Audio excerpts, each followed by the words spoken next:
Welcome to Stroke, the Journey Thing podcast. I'm your host, Aaron Allo. I've got a real special guest for you. God that inspires me doesn't even know it. How you went from tragedy to purpose. We're going to get into that a lot better. I got on my podcast today Tristan Gibson, also known as the Orange Orangutan. And you'll see why the orange is brand. Like, let's bring them online. Hey, Tristan. Yo, man, How you doing, bro? getting better every day. How about you? Yep, I would say probably just a little better every day, just a little better.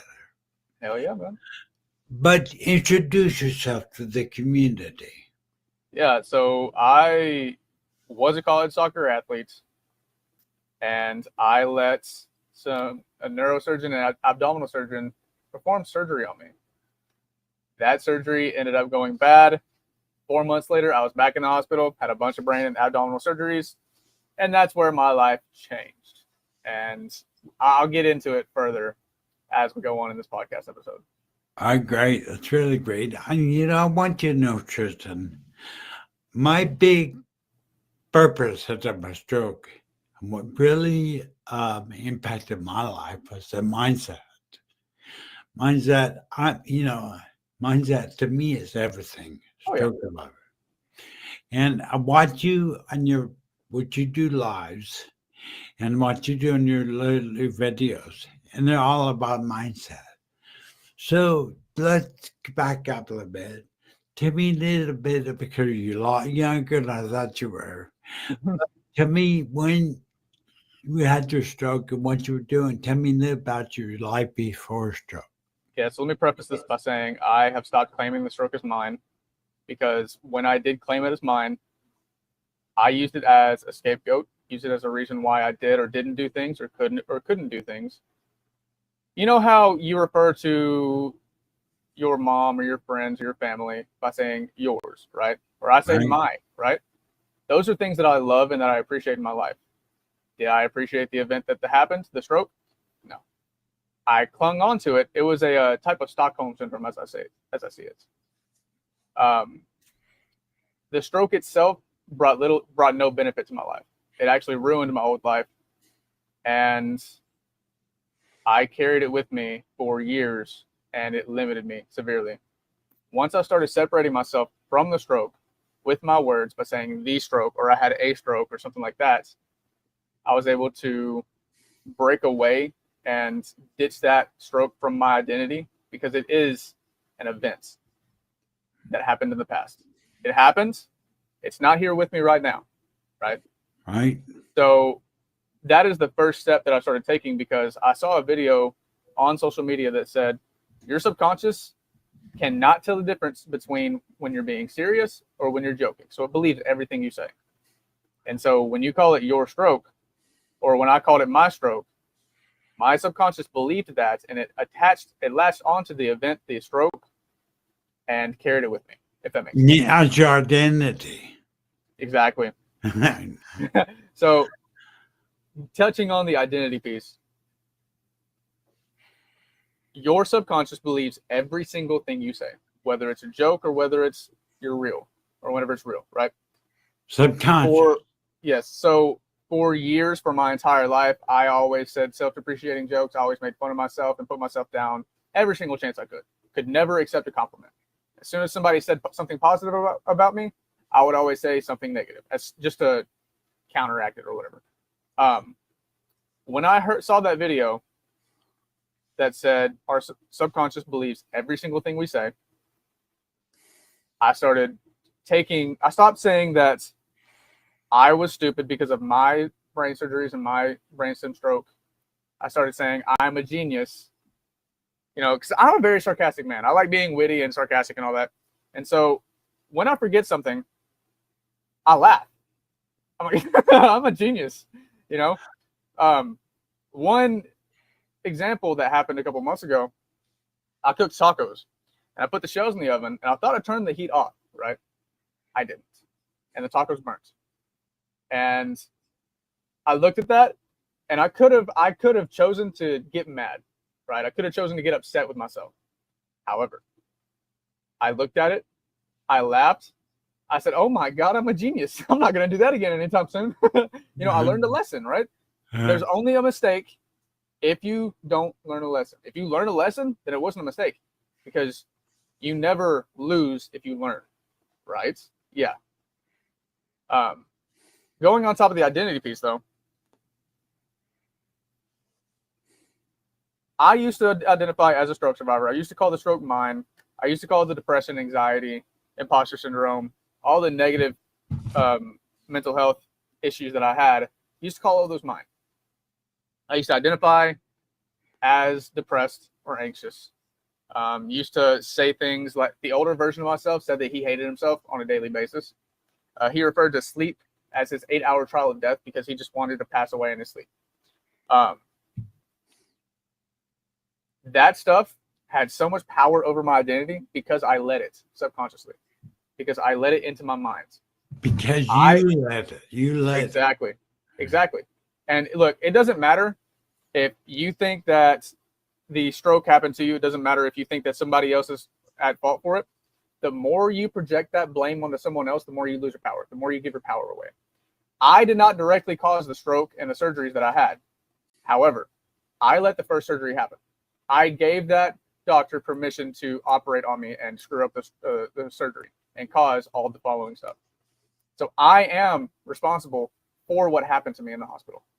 I didn't cause it. I let it happen, if that makes sense. Yeah.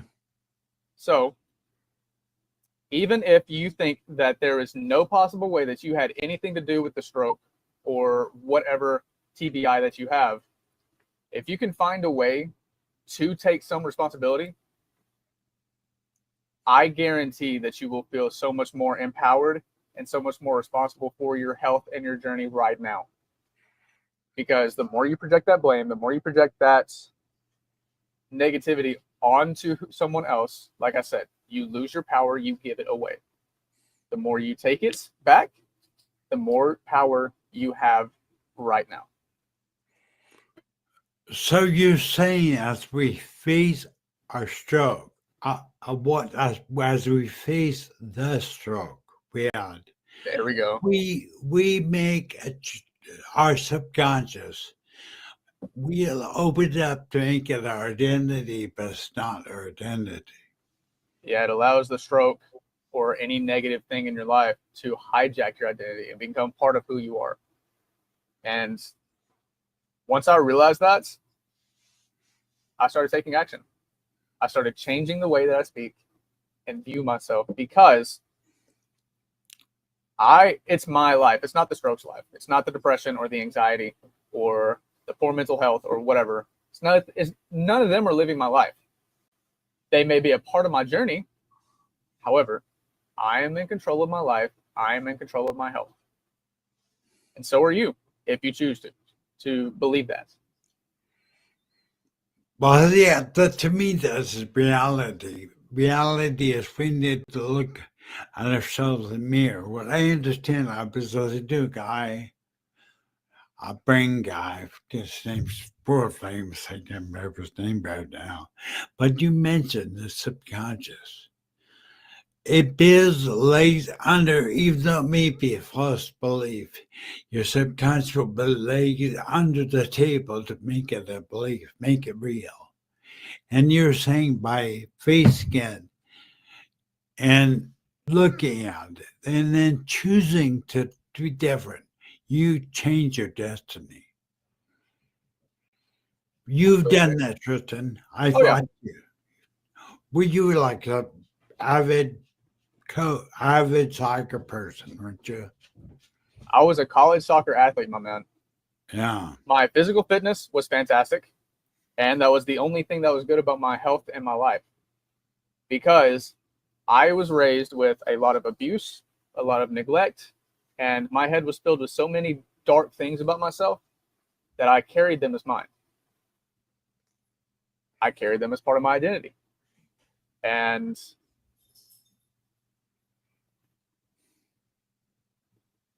after I had the stroke, I thought that my life before the stroke was just so fantastic. I thought it was just perfect. right? And then I started doing some inner work. I started really reflecting on my life and reflecting on why I had those dark thoughts in my head. I realized my life sucked. It sucked. And I believe that the stroke happened for me because it caused me to wake up and realize that. Me too, bro. Yeah. Because before the stroke happened, I was a chronic, crippling people pleaser. I hated myself, and I sacrificed my values, my morals, what I wanted from my life. I sacrificed that every single chance I could for my friends, for my family, for the girls that I dated. And I ran from my life so much. I played video games. I watched adult films, and I drank. I smoked. I went to parties. I had casual encounters with women, and that lasted. I still did that after the stroke for 2.5 years because I wanted to leave this earth, like I said. And then I saw a video from this guy named Mason Kuhr on TikTok, MasonKuhr. He posted a video where he stated that seed oils like vegetable, canola, rapeseed, safflower, sunflower, and there's canola, stuff like that, they cause us to be more sensitive to the sun. I'm a ginger. As soon as I saw that, I was like, okay, let's do this, you know? I changed everything about my diet because I wanted to experience being out in the sun longer than 5 minutes without getting a sunburn. And keep in mind, I played soccer. I was always out in the sun just about every day. I always got burnt, no matter what. After I changed my diet, the next year in 2023, I was outside so much during the summer. I got sunburnt I was pretty red that one time. It lasted less than 12 hours, and I got a slight tan. So I lost 30 pounds in 3 months. Can I ask you something real quick? Because you got somebody treat me a little bit. Nutrition. Yeah. Versus stroke. And that you went to nutrition and found nutrition be key in your stroke recovery, right? Dude, when I changed my diets to 95% natural foods, I lost 30 pounds of fat in 3 months. Mental clarity got so much better. I had a lot more energy. And I felt so much better about myself. My stroke recovery dramatically improved. I got more cognition, more function in my left side just from changing my diet because my body was able to use those nutrients from the real foods, and heal more. Because you are what you eat or what you absorb, right? And if you eat mainly ultra-processed foods, then you're going to have a mainly ultra-processed body because your body is going to make less quality cells or lower quality cells from those food-like products that you eat. And that's what my body did. When I ate those foods, the natural foods, 2.5 years after the stroke, dude, my body was like, oh my God, finally. And it kicked into overdrive mode.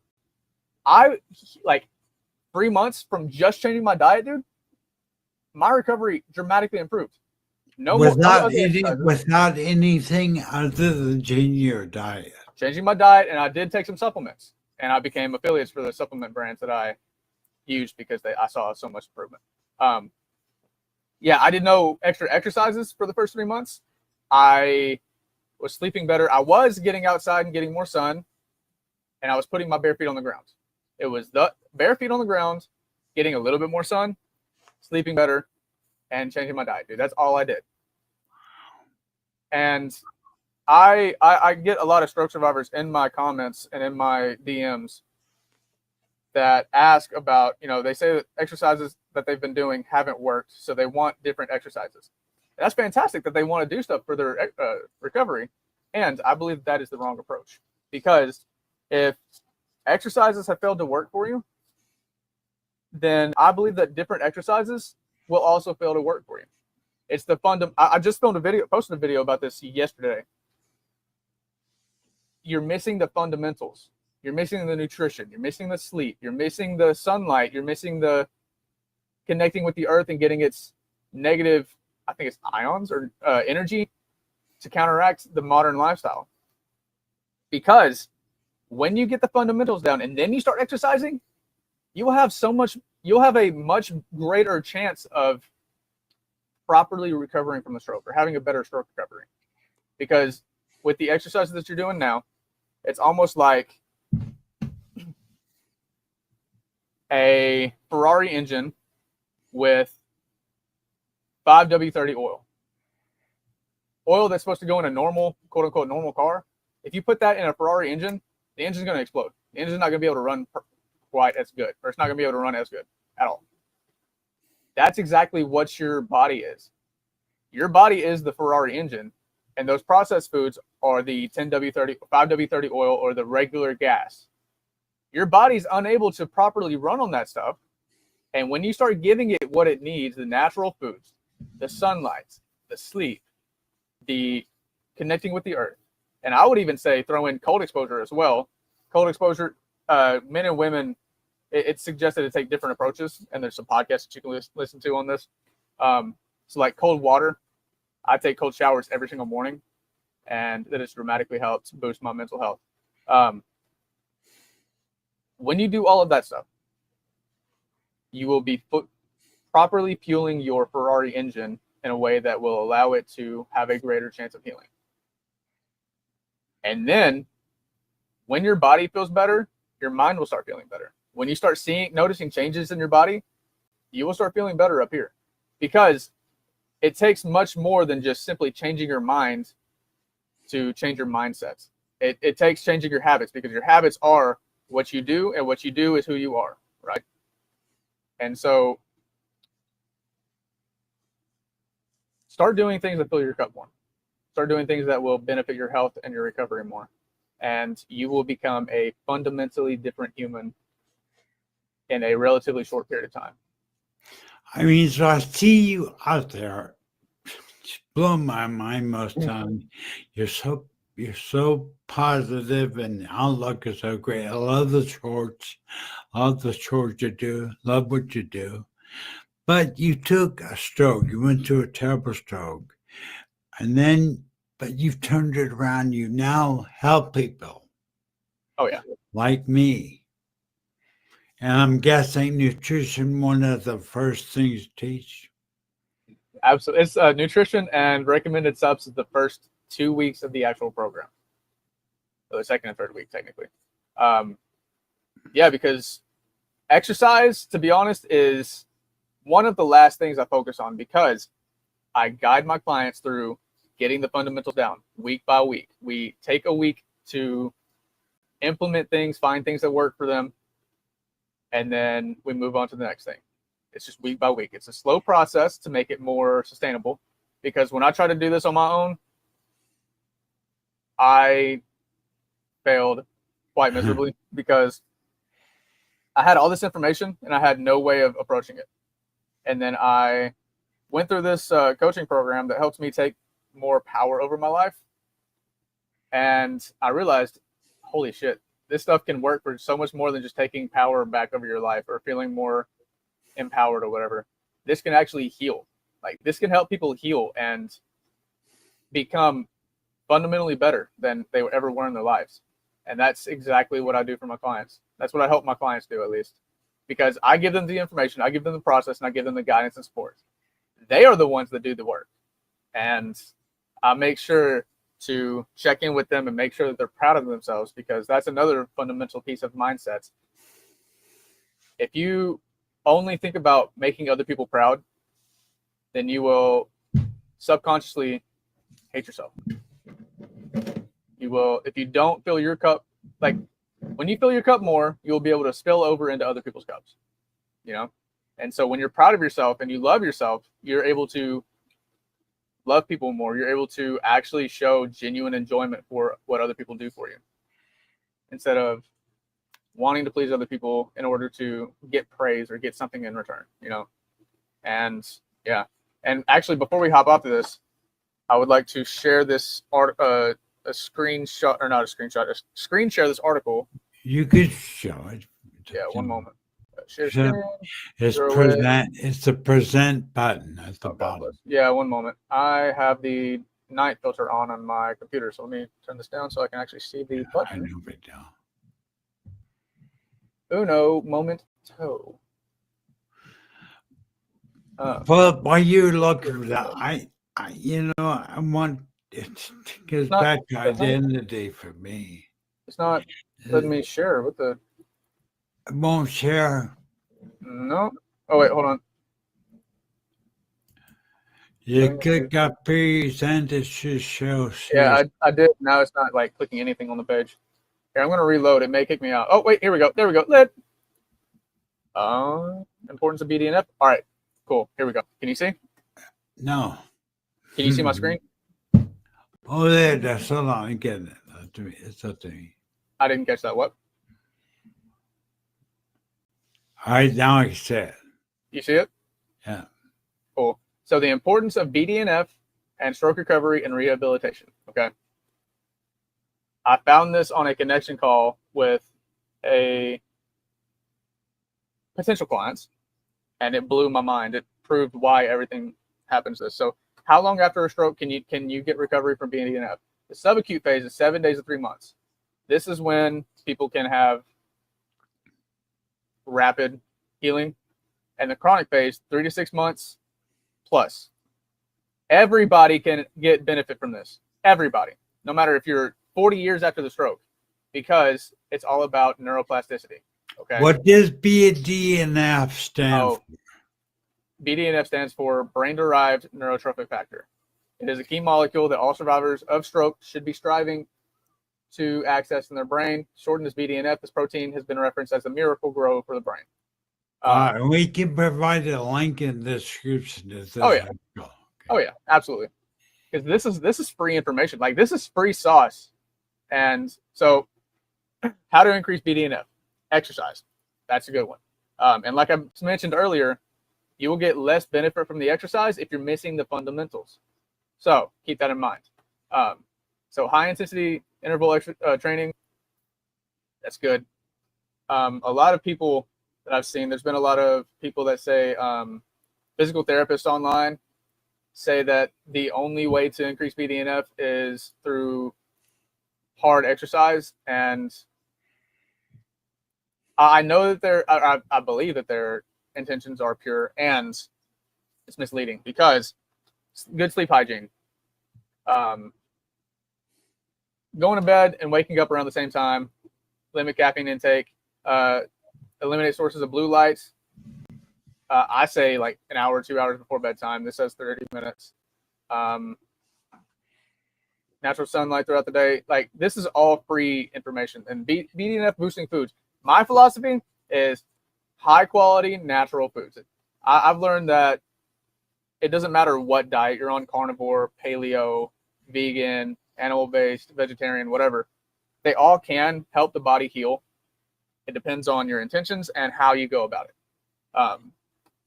I just say natural foods. I personally avoid soy. Processed foods are terrible for you. Oh, yeah. I personally avoid soy because it can affect hormone levels. And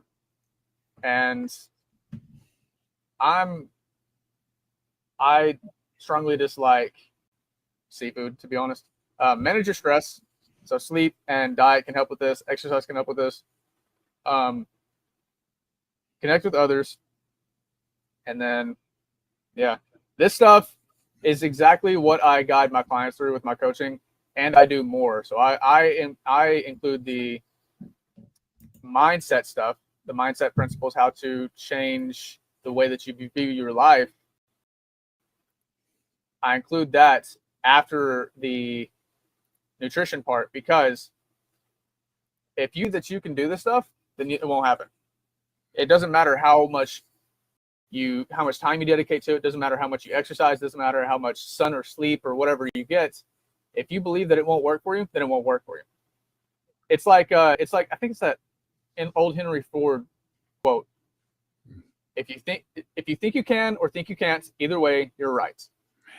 It's 100%, dude, because it goes back to the subconscious. It believes everything that you say, and it will make what you say part of your reality. So if you say that that you can't get better sleep, or if you say that better sleep won't help you, or eating natural foods won't help you, or exercise, whatever, that will become your reality. It's like that term abracadabra. Do you know what that definition of that is in English? Oh. With my words, I create. No. Yes. Oh, God. Yes. So you create your personal reality, which is your personality, with the words that you speak. Wow. Yeah. It's. I don't know about you, bro. So many times in my stroke survivor journey, I met many stroke survivors who are depressed, think they're worthless. In fact, I went to a stage of that early on in my stroke. I love that. But I just think it's amazing how many of us stroke survivors become our own. We've created our own reality. Oh yeah, absolutely. I So believe it I'm becomes curious, easier Chris, for us because we you hit know, rock bottom and we lose everything that we had before. So since we're at rock bottom, we have a blank slate and we get to create from everything because we have nothing else to lose. it's really true, but I'm curious. Then you said, how do people get a hold of you, bro? Because they don't just talk to you, I get encouraged. Just watching you, I get encouraged. How do people get a hold of you if they want to talk to you? You can follow me on Instagram, Captain_Orangutan, or you can reach out to me on Facebook, Captain Orangutan. TikTok, it's Cap_O_. Because when I had Captain Orangutan, when I had Captain_Orangutan on TikTok, a lot of my views came from people who searched up orangutan stuff. So yeah. Snapchat, I believe, is CAPORANGUTAN, which is how you spell orangutan. Let me see. I have no idea. Oh. It's my person, that word. Yeah. I know. Yeah. And then I believe that's it. I have an X account and I rarely use it now. Yeah, that's where you can reach out to me. And if you would like help, feel free to reach out. I'm here for you. Well, that's really odd. That strikes me. I mean, I'm watching you for quite a while. You. I know you don't. Yeah, I think where the mind goes, body follows. I think if you, like you just said, Henry Ford, what they think can and what they say can't, both are correct. There's another phrase: energy flows where attention goes.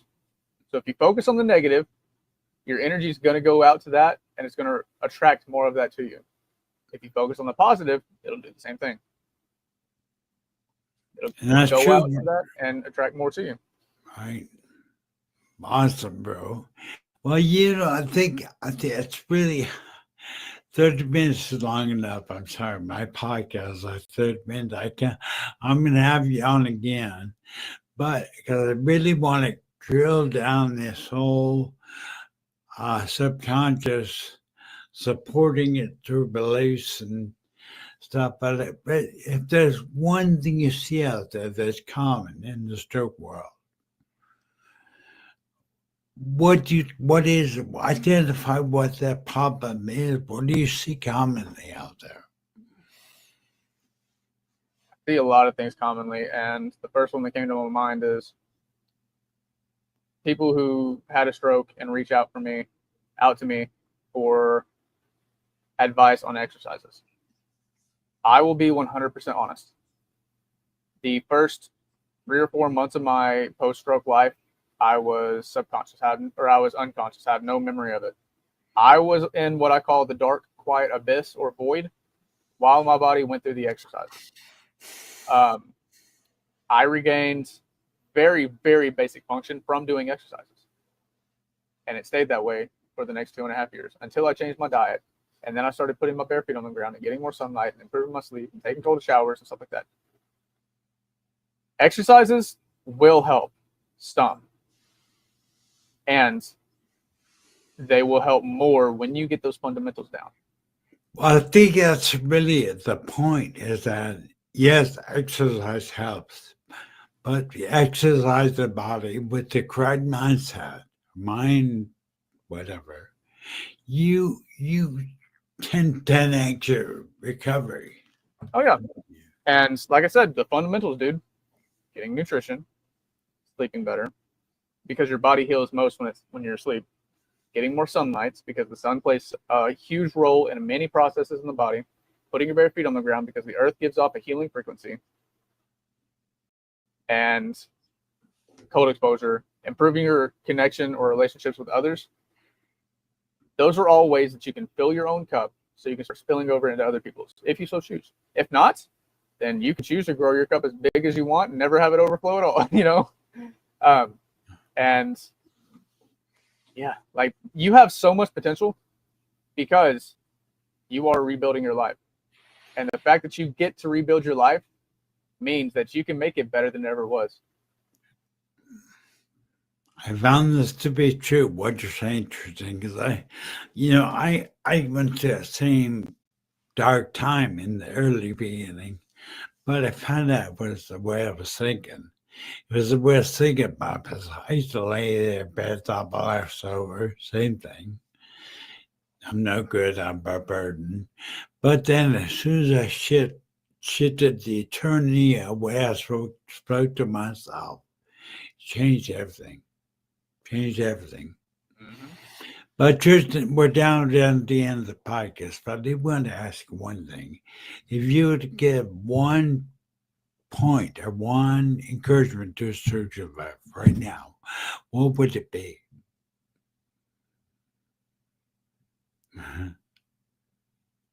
The first thing that I would recommend you do on your journey Yeah. is fully feel every single negative emotion that you've been pushing back since the stroke happened. Fully feel that stuff, because the more you push it off, the more they build in the back of your mind, the more they cause chronic issues in your body, and the worse your health will get. Let those feelings come out in a safe environment, because when you let them out, you will feel so much lighter. You'll feel so much better, and then your body will be able to heal or start healing more. So face it. That really, I look back. It's funny you say that, because when I look back, that's exactly what I did. I looked at my stroke. I deemed myself I wasn't not valuable. I was valuable. Yep. I began to shift the way I taught. I began to shift the way I see myself. But truth, I can't think of being here. And boy, 30 minutes was not enough. Yeah. But boy, you come back on sometime, we can do it again. Yeah. And I would like to say, for the people who watch this, if you're a stroke survivor and you want to get coaching from me one-on-one, you can use code. What's a code, Aaron? You can choose a code. Stroke TV. You can use code Stroke TV, one word, and you'll get 25% off the mandatory donation. Awesome, bro. Really appreciate it. Thank you, Tristan. Thank you for. I can't wait to think even more because I want to touch it again. But thank you again. Of course. All right, I'll talk to you later, bro. I'll get one. See Have ya. a blessed one. Later.